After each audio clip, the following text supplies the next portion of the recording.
గ్రామాలను తెలంగాణకు తీసుకురావాలి. ఇక బీఆర్ఎస్ పార్టీ ఉంది, ఇంకో పార్టీ. ఏముంది ఆ పార్టీలో? మొట్టమొదటి ప్రభుత్వం వచ్చింది, తొట్టతల్లి ముఖ్యమంత్రి గారు అయినరు.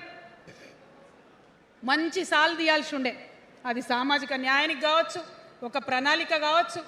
3 ముఖ్యమైన అంశాలతో తెలంగాణ తెచ్చుకున్నాం: నీళ్లు, నిధులు, నియామకాలు. ఏం చేసింది బీఆర్ఎస్ పార్టీ? నీళ్ల కోసం 10 సంవత్సరాలలో 1,89,000 కోట్ల రూపాయలు ఖర్చు పెట్టింది. 1,89,000 కోట్ల రూపాయలు ఖర్చు పెట్టి ఎన్ని ఎకరాలకు నీళ్ళు ఇచ్చిందంటే 14 లక్షల ఎకరాలకు నీళ్ళు ఇచ్చింది. అందులో 2 పెద్ద ప్రాజెక్టులు, ఒకటి పాలమూరు, ఇంకోటి కాళేశ్వరం. ఆ రెండింటికి కలిపి 1,21,000 రూపాయలు ఖర్చు పెట్టింది. ఎన్నిటికి నీళ్ళు ఇచ్చిరాయా? ఎన్ని ఎకరాలకంటే 1,00,000 ఎకరాలకు నీళ్ళు ఇచ్చిరు. ఈ మాట బాధతో చెప్తున్నా. నేను కూడా బీఆర్ఎస్ అప్పుడున్న టీఆర్ఎస్కి నేను కూడా నా రక్తాన్ని, నా చెమటని, నా సమయాన్ని కుటుంబంతో, పిల్లలతో గడపాల్సిన టైంలో టీఆర్ఎస్ పార్టీ బలోపేతానికి పనిచేసిన వ్యక్తినే నేను కూడా. ఆనాటి కేసీఆర్ వేరు, ఇప్పటి కేసీఆర్ వేరు. ఆనాటి కేసీఆర్కి తెలంగాణలో చేనేత కార్మికులు చచ్చిపోతుంటే భిక్షాటన చేసిన కేసీఆర్ ఆనాటి కేసీఆర్. ఇయాలటి కేసీఆర్ మారిన మనిషి, మనిషి, మన మనిషి కాదు. ఏమైంది ఇయాలటి కేసీఆర్కి? హైడ్రాల ఇల్లు కూలిపోతుంటే అరుస్తున్నారు, అన్నా ఎక్కడున్నావు రా. వచ్చిండ్రా? రాలే. వెలుగుమట్ల ఇల్లు కూలితే వచ్చిండ్రా? రైతులకు వర్ష బీభత్సమై మొత్తం పొలాలు మునిగిపోతే వచ్చిండ్రా? చేవెళ్ళ దగ్గర బస్ యాక్సిడెంట్ అయితే వచ్చిండ్రా? ఎక్కడ చిన్న కష్టం వచ్చినా ప్రజలకు ఆ సారు రారు, ఆ సారు రారు. ఎందుకంటే ఆయన మారిన మనిషి, మనిషి, గుంటనెక్కల తోడేళ్ల చేతిలో ఖైదీ అయినటువంటి మనిషి, మన మనిషి కాదు. బాధతో, దుఃఖంతో, ఆవేదనతో చెప్తున్న మాట, సంతోషంతో చెప్తలేని ఈ మాట నేను. అట్లాంటి కేసీఆర్ ఎట్లా ఉండే ఒకప్పుడు? అదే ఆర్డీఎస్ అంతా పాదయాత్ర చేసి నా తెలంగాణకు నీళ్లు కావాలని అడిగినారు. ఇవాళ మరి 10 ఏళ్ళ అధికారం ఉంటే పాలమూరు రంగారెడ్డి ప్రాజెక్టు కోసం 10 ఏళ్లలో ముందుకు పోతలేదంటే, ఎవరన్నా తెలంగాణ పట్ల ప్రేమ ఉంటే, పాలమూరు పట్ల ప్రేమ ఉంటే, కృష్ణా నీళ్లు వాడుకోవాలంటే మన కేసీఆర్ అయ్యుంటే ఆ పాలమూరు రంగారెడ్డి ప్రాజెక్ట్ కాడ కూర్చేసుకొని అది కట్టిస్తుండే. ఏం చేసినారు మారిన కేసీఆర్ గారు? పంజాబ్కి పోయినరు, గుజరాత్కి పోయినరు, బీహార్కి పోయినరు.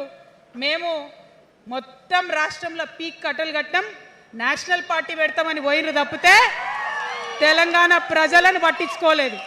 పట్టించుకుని ఉంటే, కేంద్రంతో గొడవ పెట్టుకోకుండా ఉంటే ఇవాళ పాలమూరు రంగారెడ్డి పారకపోతుండేనా?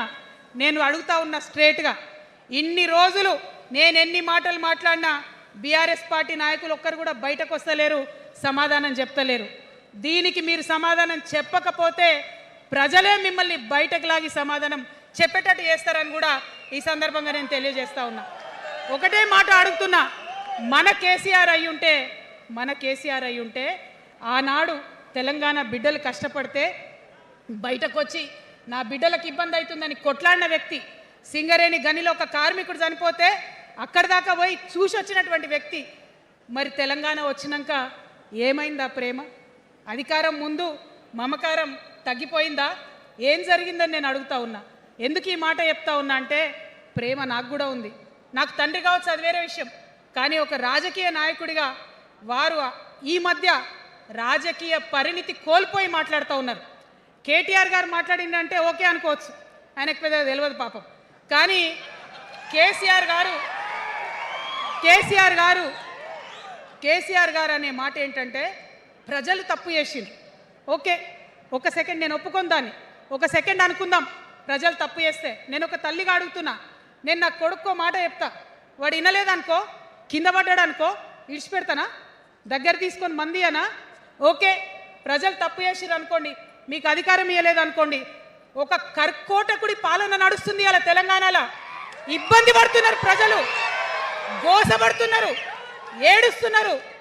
ఇండ్లు అన్నీ ఉండి ఇండ్లు గూలగొడుతుంటే, అర్ధరాత్రి ఇంటి మీదకి వచ్చి ఇండ్లు గూలగొడుతుంటే ఆదుకోవాల్సిన అమ్మలాంటి మన పాత కేసీఆర్ ఏడి? ఎక్కడున్నాడు? ఇది మనం అడగాల్సింది. అందుకోసమే నేను ఈ నిర్ణయం తీసుకున్నది. నన్ను పార్టీలోంచి బయటకేస్తే నేను వెంటనే పార్టీ పెట్టలే. ఆనాడు కూడా చెప్పిన నేను ఆలోచన చేస్తున్నా, మారతారేమో మారతారేమో మారతారేమో అని చూసిన, పదే పదే పదే వేచి చూసిన. ఇవాళ నన్ను పార్టీలోకి వెళ్ళి సస్పెండ్ చేసి 10 నెలలైంది. నాకు నిజంగా మంచిగానే అయింది. ఎందుకు తెలుసా?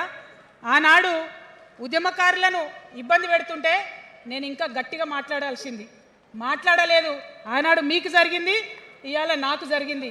కొత్త ఏం లేదు. కేసీఆర్ కోసం, టీఆర్ఎస్ పార్టీ కోసం, ఆనాడు తెలంగాణ ఉద్యమం కోసం ఇండ్లు అమ్ముకొని, భూములు అమ్ముకొని, ప్రతి ఊర్లో టీఆర్ఎస్ కండువా వేసుకొని పోరాటం చేసినటువంటి కార్యకర్తలు ఎక్కడున్నారు ఇవాళ? ఒక్క గుళ్ళ మెంబర్ ఇయర్ రాలేదా? ఒక్క గుడి చైర్మన్ ఇయర్ రాలేదా? తెలంగాణను వ్యతిరేకించి ఉద్యమాన్ని తొక్కిపట్టి మన మీద లాఠీలు పెట్టి కొట్టినటువంటి వాళ్ళకు తీసుకొచ్చి ఎమ్మెల్యే సీట్లు ఇచ్చి వాళ్ళ అనుచరులు వచ్చి మిడతల దండలాగా మన కార్యకర్తల మీద పడితే తల్లి కోడి కాపాడుకున్నట్టు పిల్లల్ని కాపాడుకోవాల్సిన మన కేసీఆర్ ఏడబోయింది. వచ్చిందా ఎవరికన్నా పదవులు? ప్రతి సంవత్సరం రాష్ట్రం మొత్తంలో పోస్టులు నింపితే 6,000 పైచీలకు నామినేటెడ్ పోస్టులు వస్తాయి తెలుసా? అంటే 10 ఏళ్ళ 2 ఏళ్ళకోసారి నామినేటెడ్ పోస్టులు వేసిన ఒక 30,000 మందికి దాదాపుగా ఏదో ఒక గౌరవం. ఏం కావాలి మనకు ఉద్యమకారులకు చెప్పండి? ఏం కావాలి?